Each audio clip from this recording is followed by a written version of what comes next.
There has always been an 18-month gap between a Ferrari flagship coupe and its convertible body form, and I love the 458 Spider, so naturally, when the drop-top version of the 488 arrived in a quarter of that time at the Frankfurt Motor Show last month, I knew it had to be driven.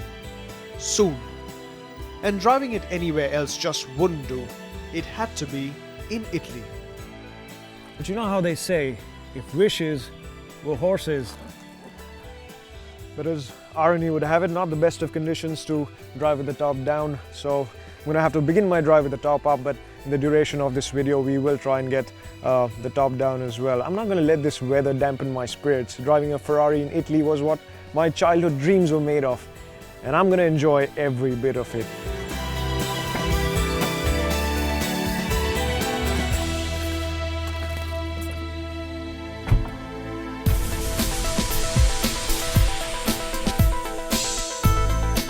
Let me take you through the difference between the 458's engine and the 488's engine to begin with. First of all, it's been downscaled from the 4.5 litre V8 to a 3.9 litre V8, so significantly smaller bore, slightly shorter stroke, and the bigger difference is that it's got two turbochargers now. Well, the effect, as most of you already know, that it's more horsepower, 100 more horsepower than the 458, and more torque as well. About 40% more torque.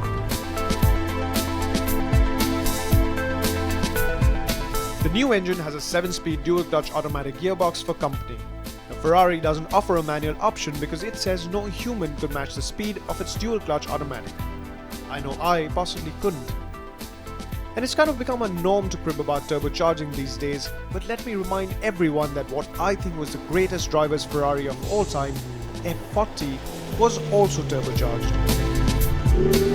Now the biggest challenge for the engineers at Maranello was to make sure that there is absolutely no turbo lag, because of course the fans of the 458 wanted that urgency of a naturally aspirated engine. So what they've done is they've used titanium alloy in the turbine wheels. They've also used a special seal between the turbine and the housing. But the most significant thing is that they've used a twin scroll geometry, which essentially optimizes the exhaust pulses, which gives immediate responses, which with this car, I'm not going to test in the wet. We've already lights flashing in front of me. We are in the wet mode, but you can already see that the traction control is working on overtime. But you can see the fact that there is absolutely no turbo lag. There's no such thing in this car.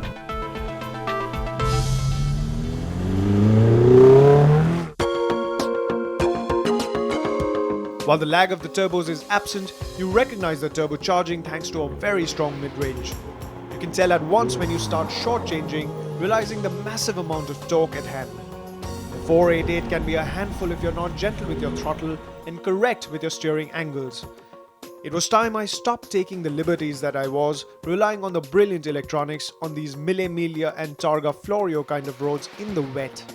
Just take a break, cut to the sunnier times, and absorb the beauty of the 488 Spider.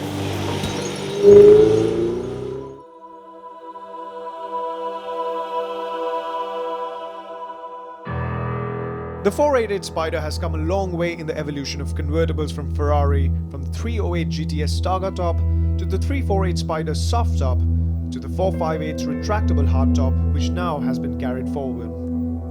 The 458 soft lines and gentle curves have made way for more aggression, more scoops and angles. Gone is the elegantly sloping rear glass window with its view of the V8 beneath, replaced by a flat deck area surrounded by flying buttresses. The aerodynamics are an unprecedented level of sophistication, giving it a drag coefficient of just 1.53, a record for a Ferrari convertible.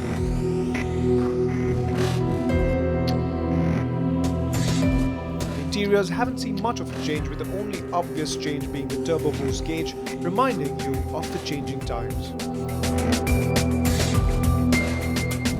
When the retractable hardtop, which unfortunately we haven't been able to get down, it debuted on the 458, it essentially became the first car to have a retractable hardtop mechanism, and that's because the Ferrari engineers were able to very smartly package it in a way that it became two-dimensional almost. So it occupied only about 100 liters of space at the back, and it was about 25 kilograms lighter than the soft tops, and it essentially did away with all the disadvantages associated with the soft top.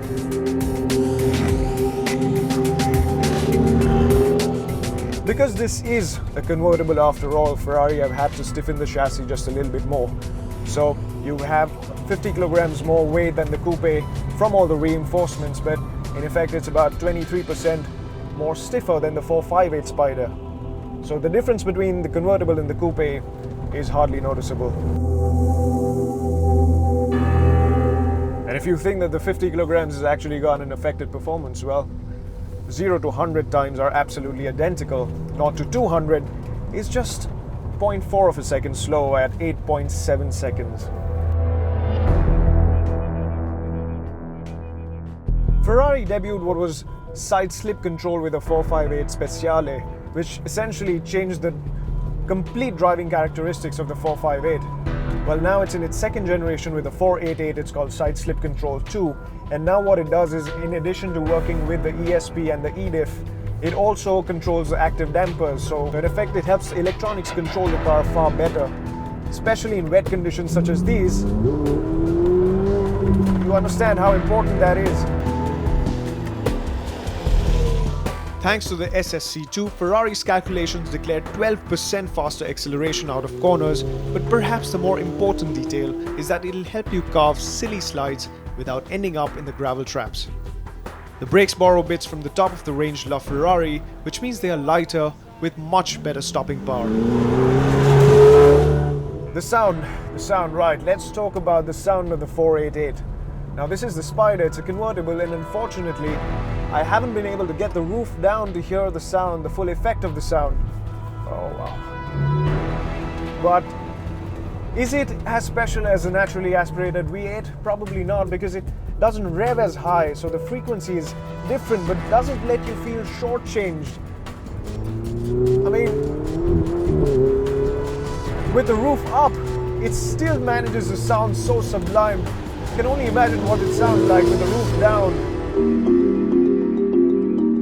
And just when I thought I wasn't going to be able to drive the 488 Spider as it was meant to be, the rain gods relented, the fog eased, and I finally got the roof down on the go. Yes, the experience of driving topless is one of the best motoring indulgences, even more so when it is a drop-dead gorgeous red Ferrari. The sound from the turbo V8 was even more mesmerizing.